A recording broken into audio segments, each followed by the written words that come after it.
to Nicolette to give us all kinds of wisdom here.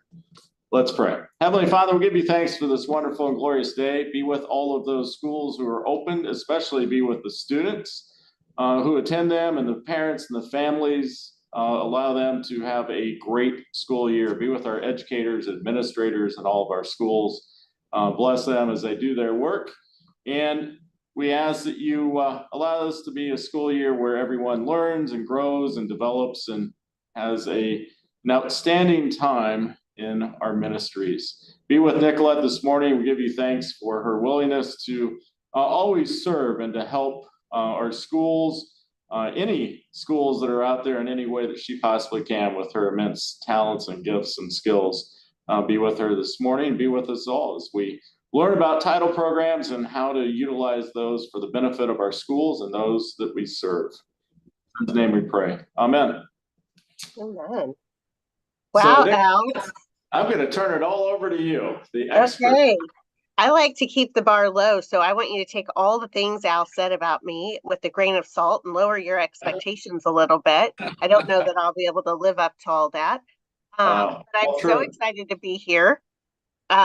Always excited to hang out with my Lutheran cousins, we call you, because I'm part of the Catholic Diocese here in Kansas City, Missouri, on the east side or on the west side of the state. And so I'm excited to bring to you some information about federal programs.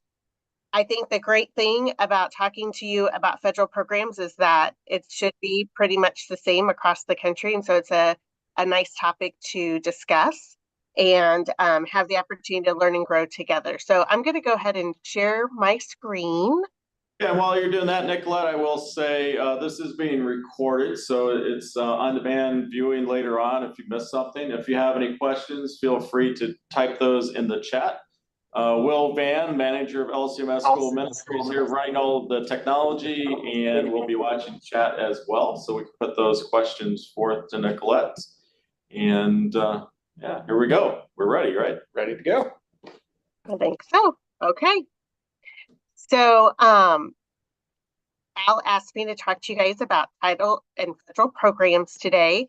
I will say I went a little off book, and if we get through federal programs, I hope Al doesn't mind, but I added special ed funding as well because I didn't see it as a topic later on, and so I didn't want to overstep, but it's so closely tied and it can also be a little bit tricky, so I added some slides at the end we could talk about special ed as well. So a few things for you to be thinking about as we move forward. There are some terms that you're going to hear. As with everything in education, we like to use the acronyms and give things wonky names. So instead of just saying your local public school district, you may hear that referred to as your LEA, or the local educational agency. And in some parts of the country, rather than being called private schools, you may be called non-public schools. That's the technical term that the federal government will use when they're referring to your schools. A non-public school is any school that is not part of a public school system or charter. So charter schools are considered public schools, and they are funded publicly. And then we're going to talk later in the presentation about your economic deprivation count. And that's simply a count of your low-income students that are enrolled in your buildings. I just thought we'd kind of talk about some of those terms that might be used when we talk about federal programs. So Title I, I just thought today what I would do is go through each of the title programs and talk about each of them, what they can offer to your students. And then we'll talk a little bit about how we access those programs. So as Al said, if you guys have any questions, first of all, feel free to unmute and just interrupt me. I was a high school teacher, so I'm really used to, and I have 3 teenage daughters. So I'm really used to being interrupted. You don't even have to be real nice to me. I kind of filter that out too. If any of you are parents of teens, I'm pretty used to people being annoyed with me. So if you have a question, just pop on and I'll do my best to answer it. If you feel more comfortable throwing it in the chat, then Al, I'll leave it to you and your team to let me know if there's stuff in the chat so I don't lose track of that. So starting with Title I is a very unique title program. The way that it's funded is a little bit differently. It's funded differently than your other title programs, but its main focus is to support students who are low income from low-income areas in the area of reading and math remediation. So there's two components to Title I. The first thing that you have to know is that your Title I funding is based on your low-income students or your economic deprivation count in your school. And we're going to talk on the next slide about exactly how do we calculate that number. So it's kind of weird, as most things with the government are, because your low-income students generate your funds, but any student that comes from that local public school district that where those funds are generated can be served with reading and math remediation. So to muddy the waters completely, just to start out of the gate, you may have Susie who qualifies for free and reduced lunch, and she may be the student that is helping to generate funds for Title I. Johnny does not qualify for free and reduced lunch, but he comes from the same part of town that Susie comes from, and he's a struggling reader. He can participate in the program. So your low-income students are generating the funds, but any student can participate in the program. Now, to make it even more complicated, and it would have taken me 7 slides to really lay this out for you, this is the only federal program where the funding comes from different LEAs, different public school districts. So we'll talk about funding for all the other programs, including special ed here in a minute. But for Title I, each individual student generates funds if they are low income, and it's based on where they would go to school. So I'm going to give you an example. If you have 10 students who would attend Sunshine Elementary, and Sunshine Elementary is a Title I school, then of those 10 students, let's say half of them qualify for free and reduced lunch. Those 5 students are generating funds, and any of those 10 students could then participate in the program. But as I know you are aware, you pull kids from all different kinds of areas in your, different school districts in your area. And so this one gets a little bit complicated with funding because you may be working with 2, 3, 12, 15 different public school districts and figuring out how to pool those funds together. That's usually the best way to use your Title I, is to get all your local districts to pool their funds into one pool so that you can hire one teacher that serves all of your eligible students.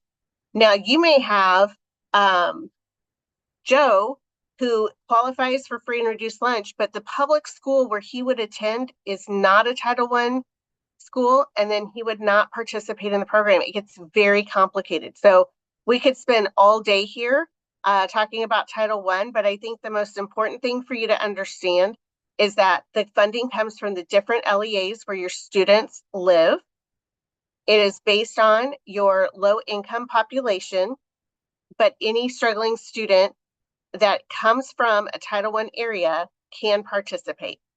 Now, I'm going to throw one last thing. I don't know where everybody's from, but if you're from Missouri or Virginia, then you may be part of a bypass district, and you may be sitting here thinking that doesn't sound right at all. And that's because those 2 states are unique and have Title I bypass. And so your services may be provided by your local education agency, or they may be provided by Catapult Learning.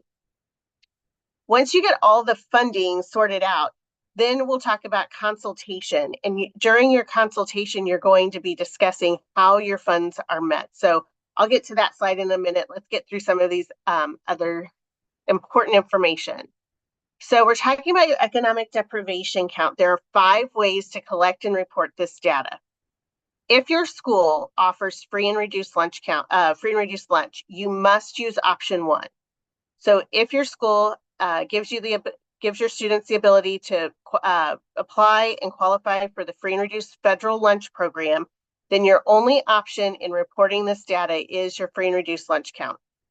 If your school self-funds a free and reduced lunch program, and what I mean by that is, there are going to be 10 kids in your school that are going to need help paying for lunches or be provided a free lunch, but rather than go through the federal program, you simply count them into your account and you absorb that cost, then that's not what we're talking about. It's only if you actually participate in the federal lunch program. Okay, if you don't participate in the federal lunch program, you have 4 options of how to collect and report this data. The first is that you can do a survey. On a survey, you'll need to ask families for how many people are in their home and for their breakdown of their income. And so you'll look at the chart that is put out. It's a federal chart every year. I think I actually have one here. So for 2023, for free and reduced lunch program, then we were looking at family of 5 with $65,000 in income or less. So that would be one way to do it. I will tell you that in the almost 20 years I've worked in the Catholic Diocese here in Kansas City, we don't typically get great response from surveys for a couple of reasons. Like you all, we are part of a faith community where we see each other in lots of different areas of life, both at school and at church, on the soccer field, all of those different places. And so sometimes families are really hesitant to be identified as a low-income family or to share that information with our schools. What we can do, though, what the federal government changed about 3 years ago, is that you can extrapolate the data. So it used to be if you sent out 200 surveys and 10 were returned, and 5 of those qualified for free and reduced lunch, then you would have a count of 5. What the government has said in the last few years is that you can extrapolate the data. So if you send out 200 surveys and let's say 100 of them are returned, 20 of them are qualified for free and reduced lunch, you can actually apply that percentage to your total population and your count would be 40. So that's a new change. If you've been doing this for a while, that's something that changed just a couple of years ago that does help us when we don't get a big turnaround on our surveys to still generate the funds that we need to serve kids. Option 3 is an option that I typically recommend. It's proportionality of the poverty in, oh, I need to admit somebody. Okay. It's the proportionality of poverty in the public school where your students would attend. So we'll go back to Sunshine Elementary. You have, let's say, 10 students that would attend there, and Sunshine Elementary has a 50% poverty rate. 50% of their kids qualify for free and reduced lunch. They would simply apply that percentage to your number, and you would get a count of 5 for that school. This is really good if your school reflects the community where you're located. So most of our schools, like you, are, again, faith communities. We're not charging high tuition. We're really reflective of the community that surrounds us. And if that is the case for you, then this is a really good method without having to ask and wait for surveys to just apply the proportionality.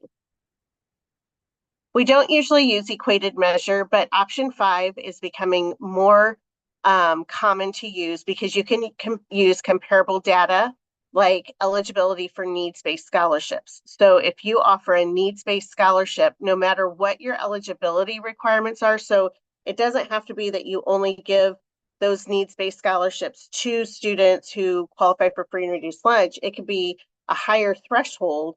As long as you collect the data on their income and you do have some eligibility for needs-based, you can use those numbers as well. I'm going to pause because I've just thrown like a whole week's worth of information at you, and I just want to see if anybody has questions about Title I before we move on. So either about the program itself or the funding or economic deprivation counts. Do we have anything in the chat? I've probably just muddied the water so much you don't even know what to ask me, but we don't have anything in chat right now, Nicolette. So okay. So you are rolling and doing a great job. We'll keep moving then. Okay, so let's get Title II. So Title II is probably the easiest of all the title programs to participate in. If you've never participated in title programs, I highly recommend that you at least participate in Title II funding. So all of the other titles we'll talk about today are generated off of your total enrollment, and they will be processed through the school district where your school is located. So you don't have to work with multiple districts for any of the other federal programs. So if you have, each school district has a certain amount of funding that they are using, of the federal funding that they get, that they're using per student to do professional development for their teachers. They have to take that amount and give you a proportion of their funding that you've generated. So they turn in your numbers to the federal government. They add the public school, private school numbers together, and then the federal government gives the funding to the local school district. So you're not taking anything away from them. These are funds that your students have generated, but it's going to be all processed through just the one district where your school is located. And it can be used for professional development for teachers. This is huge. This is a great way to help our teachers stay fresh and get new information that they need to make sure that the quality of teaching in our schools matches those of the schools around us, and that our teachers feel supported. We all know that professional development is a huge part of teaching and making sure that teachers feel that we're investing in them and that they have the tools they need to be effective. Title II funding, again, is based on your total population of students, your total enrollment. That's how, so whatever the formula is for your public school, they'll apply it to your total enrollment, and they will talk to you about your allocation. It can be used for pretty much any professional development that is needed in your school. We'll talk a little bit more about consultation, but you'll determine your needs. It can be for a band teacher to go to band camp in the summer. It can be for your math team to go to a math conference. You can use it to bring people in. Sometimes that's more effective, to bring in a great speaker that can work with all of your teachers and staff rather than sending a few out.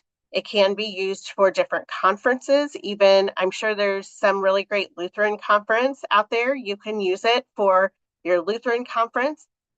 What has to happen, though, is that the development must be non-religious. So the only thing you can't really use it for is to send your religion theology teachers to a religion or theology conference or training. You could send your religion theology teachers to a training on classroom management or technology. Being a teacher of religion and technology does not, or religion theology does not exclude them from participating. It's the training that we'll look at, and it needs to be non-religious. If you were to attend your Lutheran conference, then you may be able to do so and use some of the Title II funding to pay for it, if not for all of it. It depends on how much of it is faith-based and how much of it is non-religious. So let's say the Lutheran conference, the keynote speaker and one of the sessions is going to be all about your Lutheran identity and your faith formation, but 75% of the conference is going to be on math and classroom management and technology. Then you could work with your local school district to have 75% of your cost for the conference, for travel, for meals. All of those things could be covered with your Title II funding. Obviously, it's less complicated if it has no faith component, but even those conferences with a faith component can qualify for use with Title II. Some districts, through consultation, may even allow you to pay for graduate courses for your teachers. There's usually some restrictions with this. So typically we use this in our high school teams when we have a teacher who wants to teach like an AP course, but they need to go back to college and take a graduate course for that qualification. It could be an elementary teacher who's wanting to teach Algebra 1, but needs to take an additional course. So it's not paying for master's degrees. It's really paying for classes that will help expand the courses that you offer. And oftentimes they will want some commitment by the teacher that they will continue to teach in the school for 3 years or what have you if we're using title funds. Okay, any questions about Title II? Okay, I'm gonna keep moving on. Hey, maybe Nicolette, just a quick question, because Yeah. I always say it's working with your LEA, and some LEAs are a little bit more accepting and generous, and other LEAs are more letter of the law. Any advice on working with your LEA on Title II funds and conferences? Yes, so I'm going to get to consultation in just one more slide or two I more jumped slides. ahead, I'm sorry. Nope, you're good, but that's important. It is really about relationship building, and I would say the number one thing you can do for consultation, and I'll say it again here in a minute, is really understand your ask, know what the program is, and understand what you can ask for, and coming in knowledgeable, because you're much more likely to get a yes if you ask than if you come in and you wait for them. What they're going to offer you will probably not compare to what you might ask for. And so that's why it's really important to understand all the different uses for these title funds so that you know what your rights are and what the law says and what the program guidelines are. Okay, we'll talk. If I don't answer that again, though, Al, better in 2 more slides, then come back on and remind me. Okay. Title III is to help English language learners. These funds are generated by the number of students in your building that qualify as an English language learner. That's based on the number of years that they've been in the country. It's based on certain testing. There are different criterias that different districts use to qualify an English language learner. The funds cannot be used for the testing to see who qualifies. The districts usually will share that for free. They will, share the different, I think the WIDA is what we use over here in our area, but they should be able to send you those assessments or help you to assess students.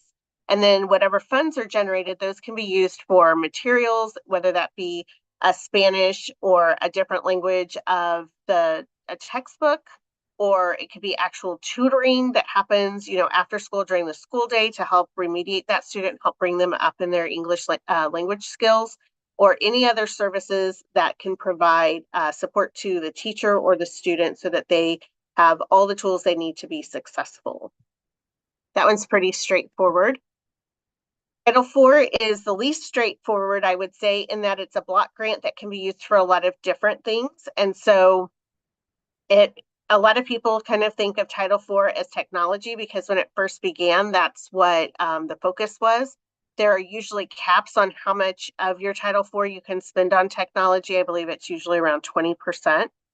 The rest of your funding should be used to provide your students with a well-rounded education.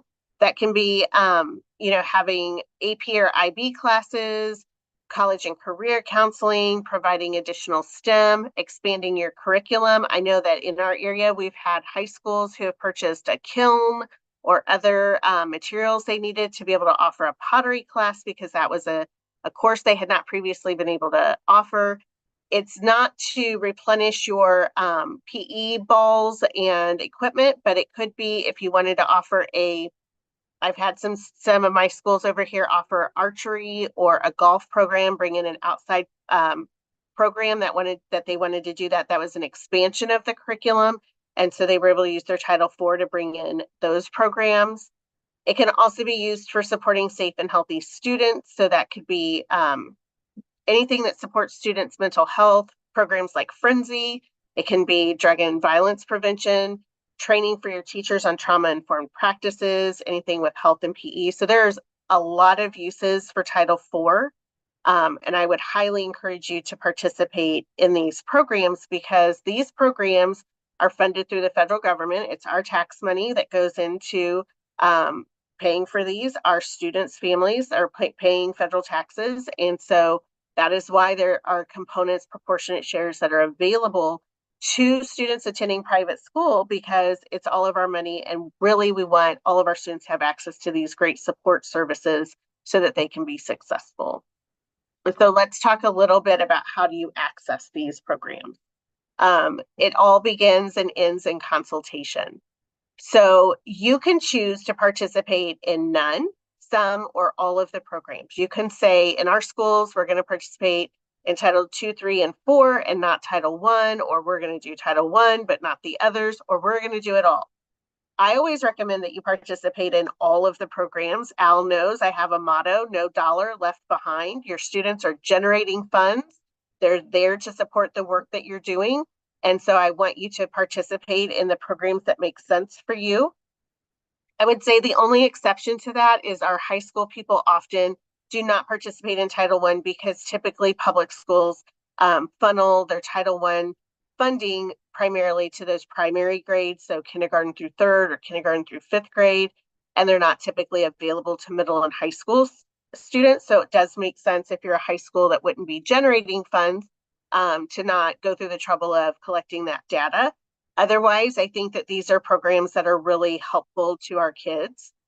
It's important for you to understand that your schools and your students are generating funds, but those funds are going to be used for purposes at your school, but by the LEA. So you'll never be written a check for these things. The funding will never come directly to you.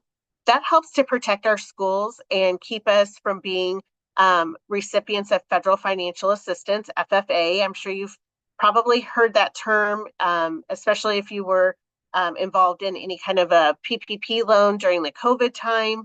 There's a lot of discussion about FFA. So if you're a recipient of federal financial assistance, there can be strings attached to that. The great thing about these programs is that you never receive the money. So instead, through consultation, you're going to talk to your public school district and you're going to talk about how much funding your students have generated.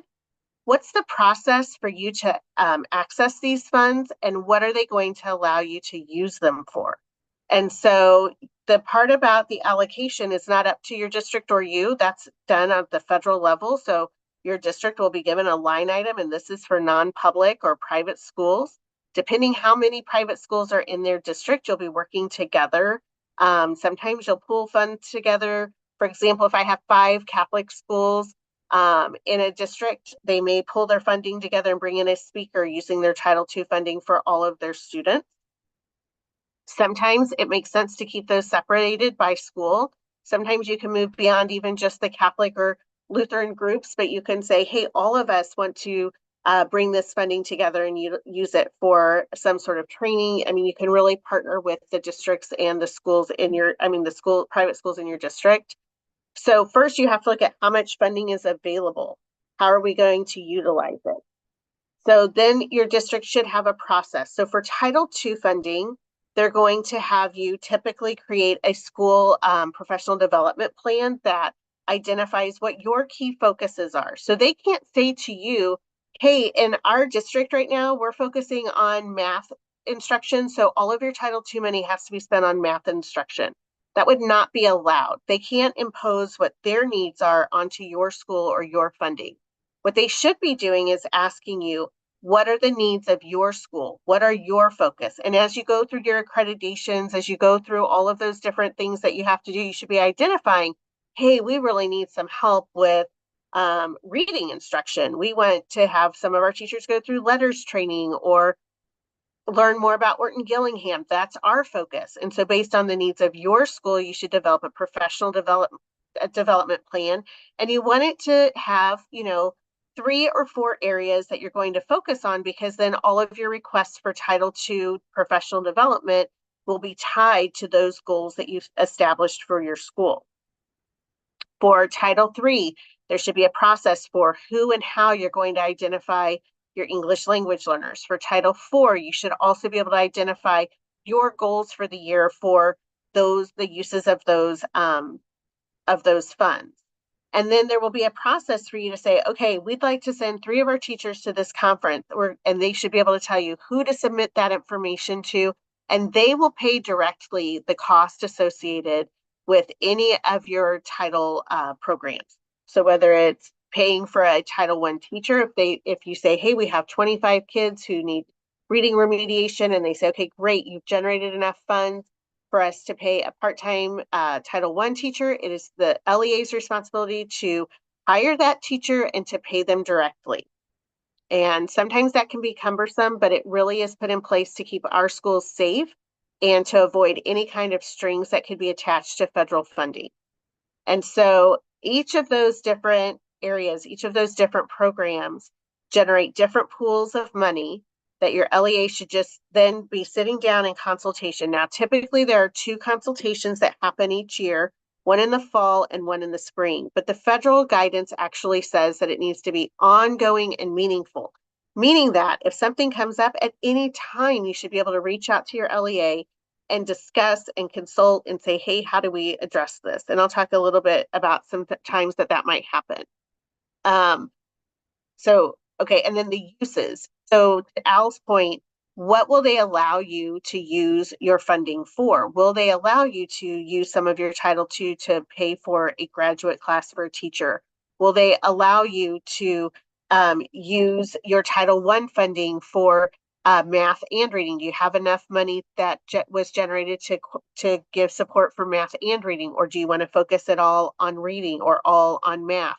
Or do you have so much funding generated that you can look at actually sending one of your teachers to reading training using Title I. So all of that should be a discussion that happens between you and your local school district.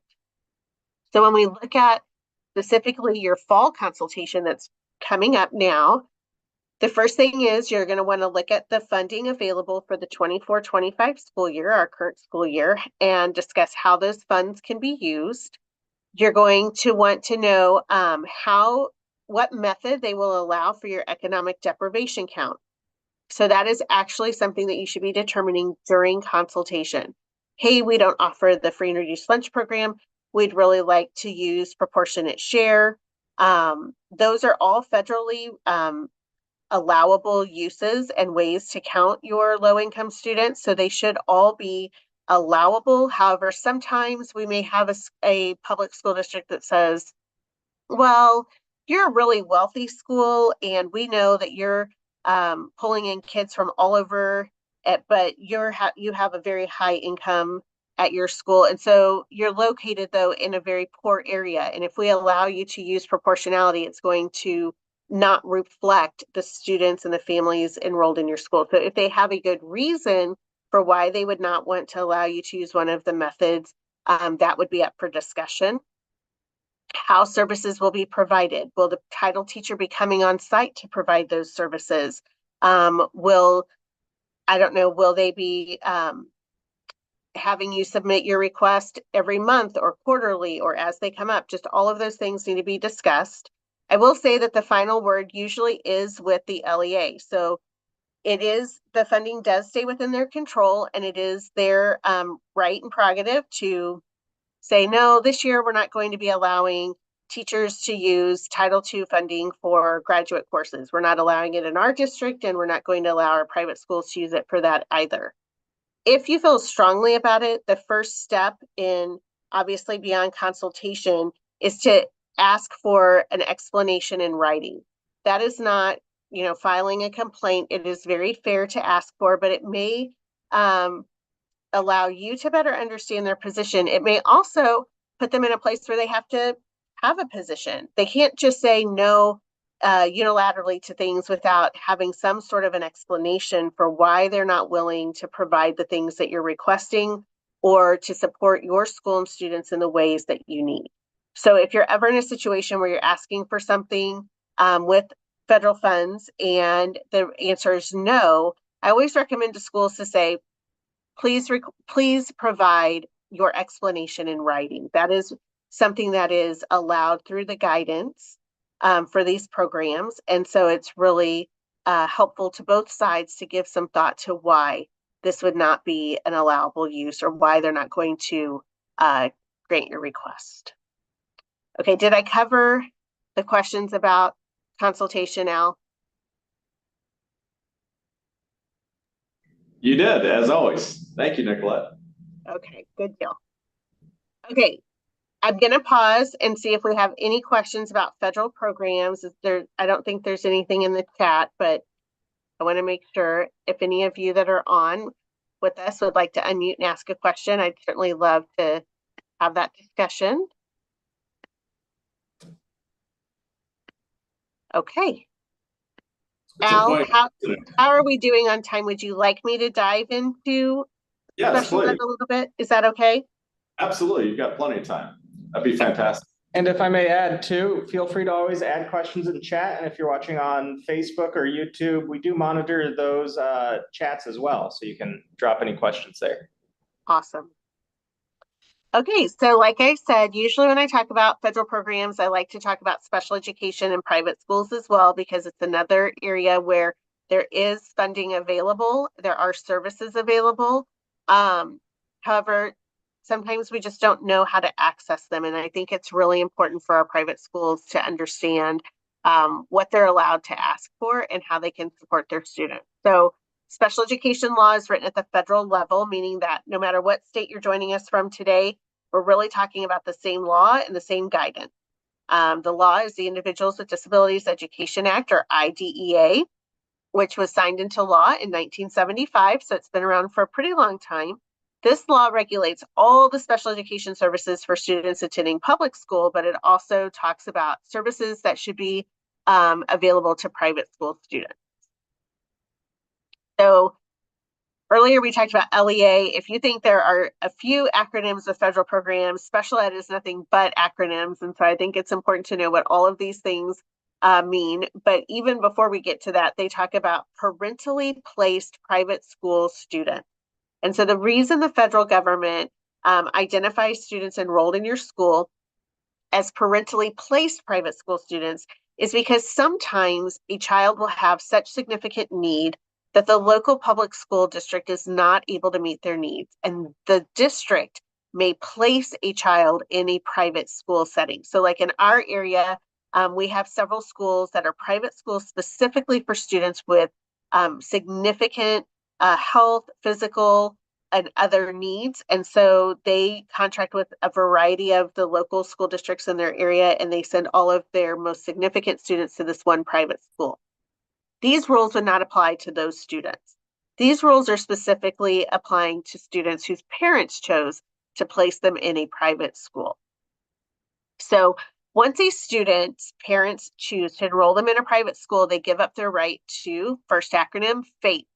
FAPE is a free and appropriate public education. It is the thing that is allowed through IDEA. So before IDEA, I'm sure some of you might have been around. I don't see a lot of faces, so I won't try to guess, but students with disabilities often were either institutionalized or they were at home with their families. They were not afforded the free and appropriate public education.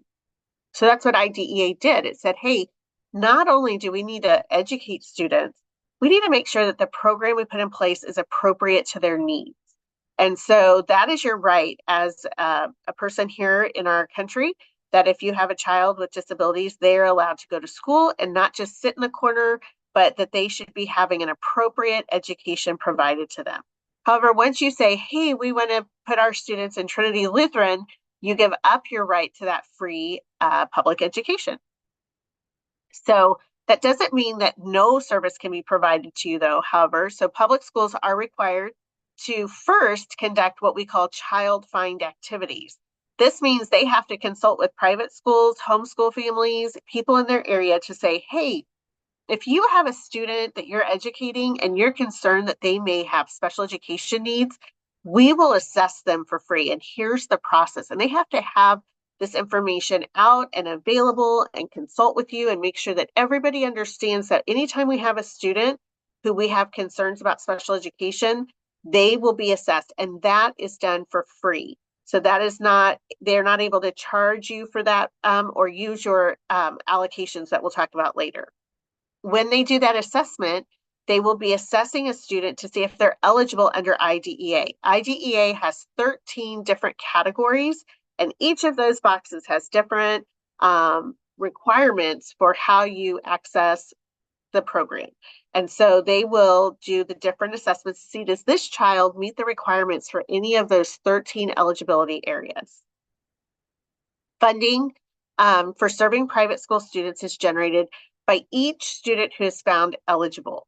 So if we assess a student, we say, oh my gosh, you meet the requirements for a student with a learning disability, that student will then become part of the child find count, and they will start to generate those special education funds. We'll talk about that a little bit more. Not all students who are eligible will receive services. I think this is the hardest part for all of us because we want our kids to get the support that they need. And it's really frustrating when we see that a student qualifies, they qualify for having a learning disability, or they qualify for having educational autism or hearing impairment or vision, whatever the area is, and then they are not afforded those same services. I think that's where our hearts start to hurt and our parents get frustrated because they're like, but you're saying my student qualifies, they met the requirements, why do they not get the services? So let's talk a little bit about how funding is used and made available. So all of your eligible students that qualify under IDEA will generate your funds.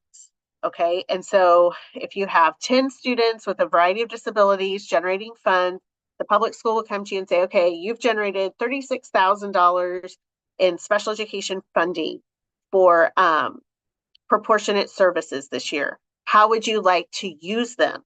And it may be that of those 10 kids, 5 have speech and language needs, and 2 have learning issues, and 1 has autism, and 2 others, I lost count now, have emotional behavior problems. And you say, wow, what we really need support with is speech and language, because I can coach my teachers on how to support a student with a learning or behavior problem, but I can't coach my teachers on how to be a speech language provider. And so usually speech language services receive priority because those are the hardest to come by. And obviously we get a lot of bang for our buck because students get those services and hopefully are remediated. It's not a long-term commitment. Services can be provided at the public school, at the private school, or virtually, and they can be provided during the day or after the school day. And so all of those are typically decided by the public school. They should be decided in consultation with you, but at the end of the day, like all other programs, they do have the final say. So we have some districts that say, hey, we're only going to provide special education services after school at 3:30 at these 3 sites. And so all of the private school kids in our whole district will need to make their way over there. Some will do it during the day, but transportation will need to be provided. However, the guidance really encourages public schools to provide services on site at the private school so that it does not interrupt the child's education. Obviously, transporting a student to a public school and back and getting their services could eat away at their educational time during the day. Now, I have a couple of schools who literally are a parking lot away from their public school. So the kids walk across and they walk back and forth, and that's not a very big deal. But we really want to be looking at what's best for students. And so what will happen is that during consultation, the public school and the private school will determine how the funds are going to be used. So let's say we determine we're going to use all of our funding for speech and language services this year. So then Johnny gets recommended to be assessed. He goes through the assessment, and the public school sits down with his family and they say, we've assessed Johnny and he qualifies under IDEA. He meets the requirements for a student with a specific learning disability in the area of written language. And so then the conversation typically will be, the public school will say, if you choose to enroll Johnny in our public school, here is what a free and appropriate public education would look like.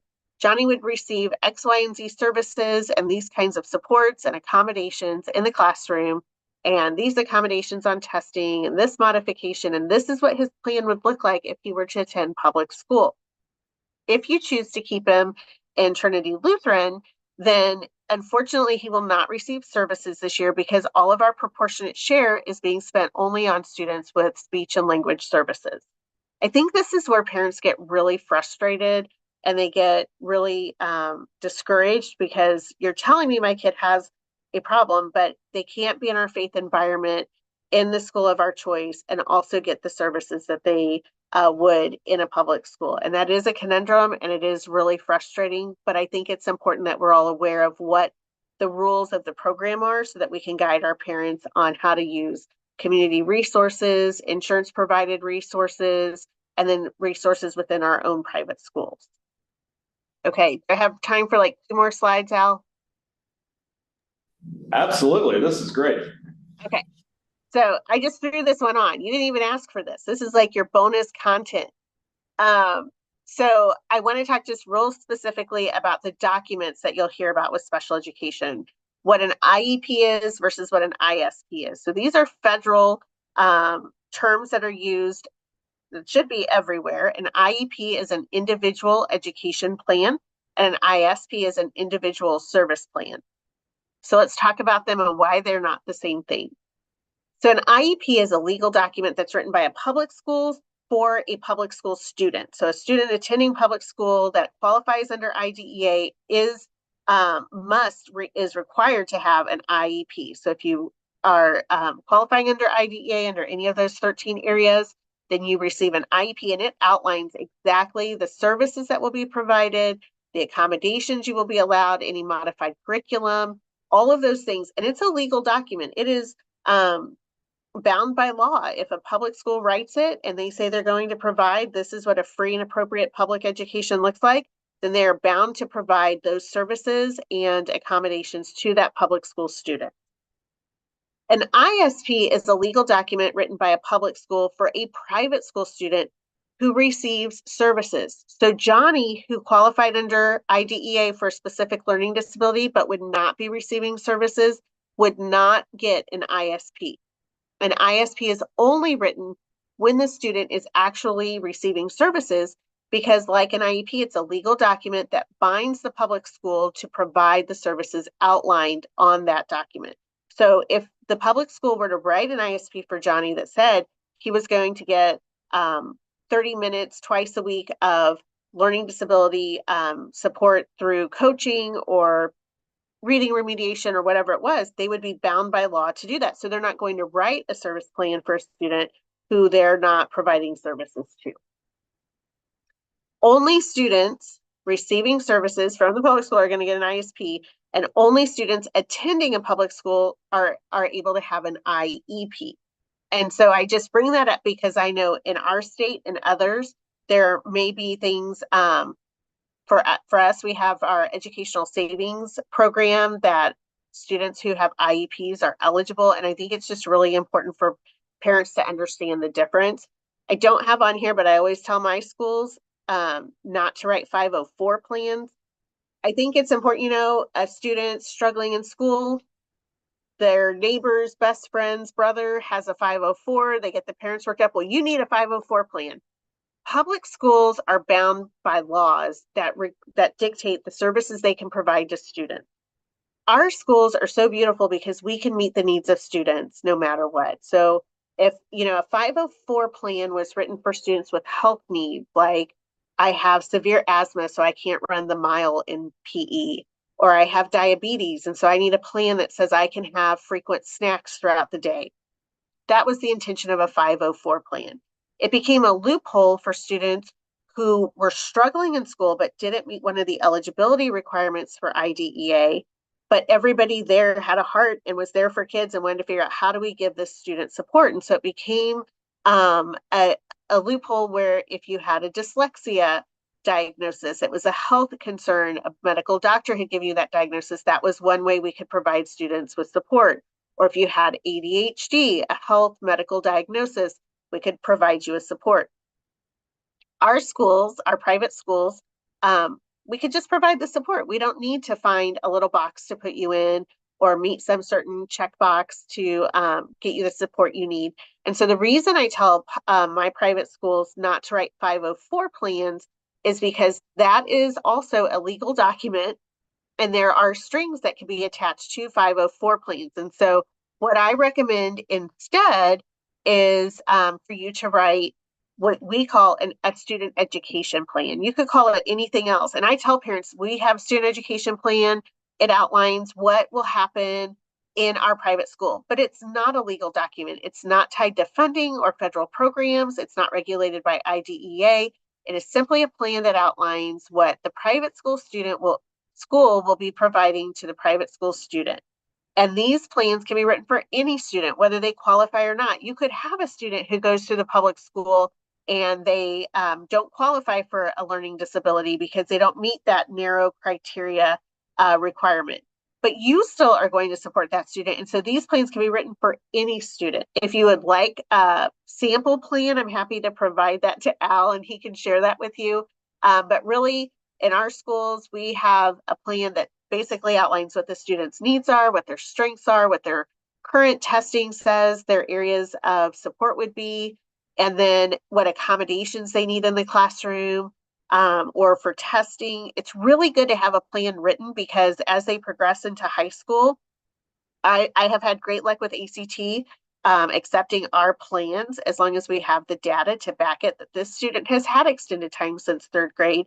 Even though they didn't have an official learning disability diagnosis, they struggle with learning. Here's their test scores. Here's how we can prove that. And they need that additional time. And so having those plans in place is helpful, but it is important to help parents know that these are not legal documents. These are just our plan. I call them the flight plan. We might be off base a lot, but this is our plan of how we're going to support your student. And it's a work in progress and it can be changed at any time. And it's not being regulated by those federal program. Joni, I'll be happy to provide Al with a student education plan. I'll write myself a note right now, and I'll do it when I get off the call. Thank you. Okay. I think that's the end. I'm happy to answer any questions that you may have, and I just really appreciate you giving me the opportunity to talk to you guys today. We appreciate you speaking with us, Nicolette. I mean, you are always a wealth of information, and we'll wait to see if there's some questions here. But two things that you always say. Number one, no dollar left behind. Absolutely. You brought that one up, and that's so true. And two, and I think this is also just as important, it's always about the kids. And I think that's something that you always, I take that away, because when you go in and talk to the ombuds person or an LEA, you kick it off by constantly focusing on the kids. So there's that common ground to try to take away any what could be a combative situation, or they think, oh, you're coming in to have an argument or something. But in reality, everybody knows it's always about the kids. So if you start with that and have that discussion, I think it does so much that to put the conversation at ease and to focus on what really is important there. Plus, I owe you big time for the bonus coverage. That was outstanding. And we say all the time, to our schools, be careful, because if you put in your handbook that you have IEPs, or you put in your handbooks that you have 504s, that's a legal binding document. And instead, go with what you showed there at the end, and that's just your school education plan, or call it something else, but don't lock yourself into a legal document there. And I appreciate the sending us the document to the sample that we can share with our schools.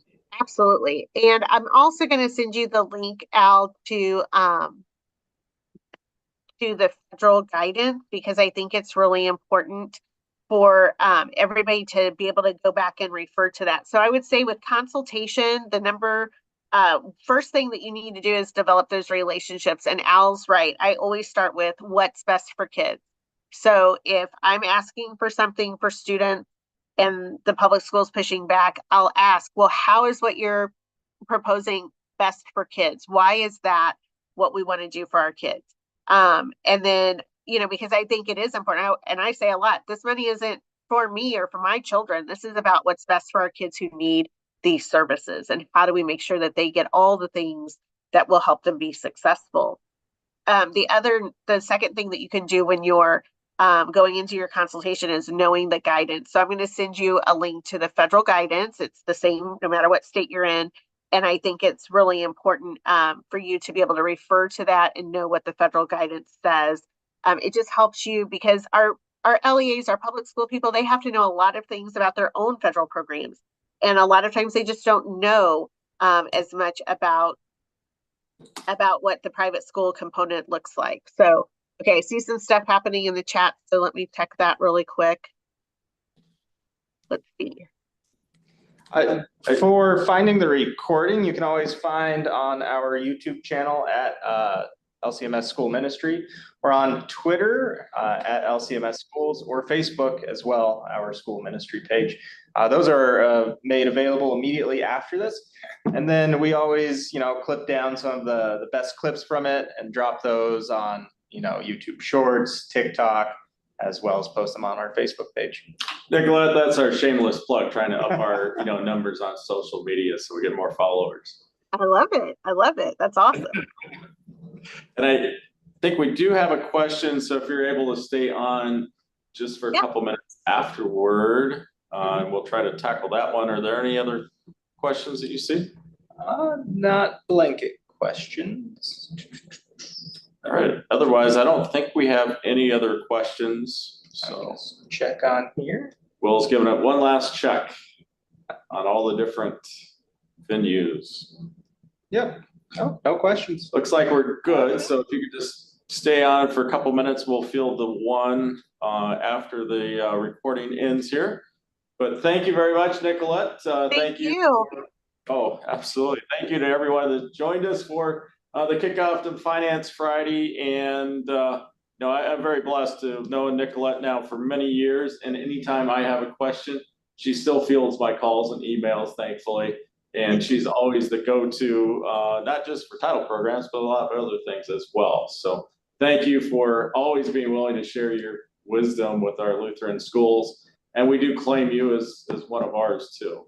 I'll take it. I'll take it. Thanks, guys. Thank you. Thanks to everyone. Have a blessed day and blessings to you on the